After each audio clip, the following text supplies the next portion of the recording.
ఉత్తరం చూద్దామండి. ప్రసన్న వరంగల్ నుంచి రాస్తున్నారు.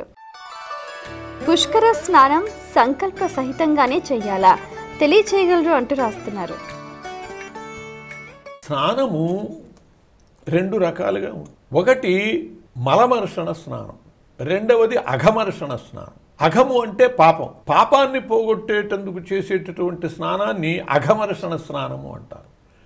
కేవలం మనం చేసేది మలమర్షణ స్నానం, ఒంటికి పట్టుకున్నటువంటి మలాన్ని పోగొట్టుకోవటం కోసమని. ప్రతి వ్యక్తికి జీవితంలో బయట నుంచి వచ్చేటటువంటి వాతావరణం వల్ల ఒంటి నిండా మలము పట్టడమే కాదు, మురికి పట్టడమే కాదు, కనపడే మురికి కాక కనపడనటువంటి ఒక మురికి పడుతూ ఉంటుంది. ఆ మురికే పాపం. కాబట్టి ఆ పాపము పోవాలి అంటే అఘమర్షణ స్నానం చేయాలి. అంటే పాపాలను పోగొట్టేటటువంటి స్నానం చేయాలి. ఆ పాపాలని పోగొట్టేటట్లుగా స్నానం చేయాలి అంటే సంకల్ప సహితంగా చేసినప్పుడే అది పరిపూర్ణమైనటువంటి ఫలితాన్ని ఇస్తుంది. ఈ సంకల్పం కూడా కేవలం తిథివార నక్షత్రాలు చెప్పుకోవటం కాదు. మామూలుగా సంకల్పం అంటే సంధ్యావందనంలోనో పూజా కార్యక్రమంలోనో కలియుగే ప్రథమ పాదే జంబుద్వే భారతవర్ష భరతం మామూలుగా చెప్పుకుంటూ ఉంటాం, తిథివారాదులు చెప్పుకుంటాం. అంతకంటే విశేషంగా సంకల్పం ఉంటుంది. నదీ స్నానాదుల్లో కానీ, గంగా నదికి వెళ్ళినప్పుడు కాశీలో గంగకి సంబంధించినటువంటి ప్రత్యేకించి దాని సంకల్పం ఉంటుంది. కాశీలో స్నానం చేసి, ప్రయాగలో స్నానం చేసి సంకల్పం వేరుగా ఉంటుంది. గ్రహణ స్నానానికి సంకల్పం వేరుగా ఉంటుంది. సంక్రమణ స్నానానికి సంకల్పం వేరుగా ఉంటుంది. అట్లాగే పుష్కర స్నానానికి కూడా అంటే కన్యాగతే దేవగురవు అని చెప్పి అలా చెప్పుకో. అంటే దేవగురుడు అంటే బృహస్పతి.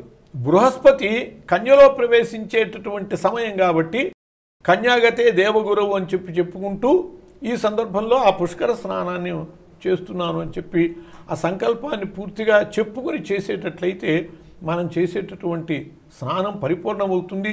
ఎప్పుడూ కూడా సంకల్ప స్నానమే చెయ్యాలి.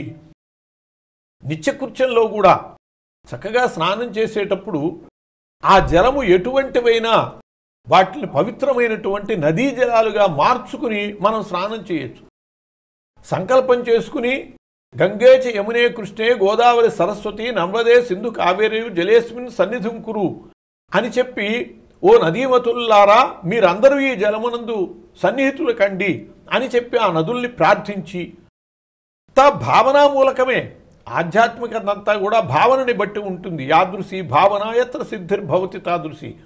మనం రాయి అనుకుంటే అది రాయి, భగవంతుడు అనుకుంటే భగవంతుడు. మన భావనని బట్టి ఆస్తికుడైనటువంటి వాడు అందులో భగవంతుడిని చూడగలుగుతాడు, భగవంతుడు అనుకుంటాడు, భగవంతుడే ఉంటాడు అక్కడ. నాస్తికుడు అది రాయి అంటాడు, వాడికి రాయే కనపడేది, అంతకంటే వాడికి ప్రయోజనం ఉండదు. భగవంతుని ప్రయోజనం మనం పొందుతాము, వాడు ఆ ప్రయోజనం పొందలేడు. కాబట్టి భావనకి ప్రాధాన్యం ఉన్నది.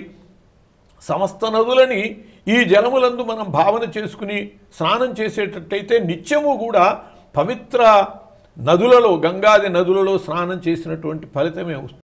కానీ ఇక్కడ ఒక తెలుసుకోవలసినటువంటి విషయం ఉన్నది. ఈ సంకల్పం చేసుకునేటప్పుడు విడిగా మామూలు నీళ్లలో ఏ విధంగా అయితే గంగే చేయమనే చేయమని అనుకుంటున్నామో అలా ఇక్కడ మాత్రం చేయకూడదు. నదులలో స్నానం చేసేటప్పుడు అలాంటి శ్లోకాలు చెప్పకూడదు. ఎందువల్లంటే శాస్త్రం ఏం చెబుతుంది అంటే, ఒక నదిలో స్నానం చేస్తూ మరో నదిని స్మరించొద్దు అని చెబుతుంది. అందువల్ల కృష్ణవేణి స్నానం చేసేటప్పుడు ఆ కృష్ణవేణికి నమస్కారం, ముందసలు ఆమెకు అనుమతి తీసుకోవాలి. నీ యందు స్నానం చేయటానికి నాకు అనుమతి తల్లి అని చెప్పి అనుమతి తీసుకుని సంకల్పం చెప్పుకుని స్నానం చేయాలి. ఈ సంకల్పం చెప్పుకునేటటువంటిది మనము అశుచిగా ఉండి సంకల్పం చెప్పుకోకూడదు. ఒక మునక వేసి సంకల్పం చెప్పుకుని అప్పుడు పవిత్రమైనటువంటి స్నానం చేయటం అనేటటువంటి విధి. కాబట్టి సంకల్పంతో స్నానం చేసినప్పుడే స్నానం పరిపూర్ణమైనటువంటి పుణ్య ఫలితాన్ని ఇస్తుంది. పాప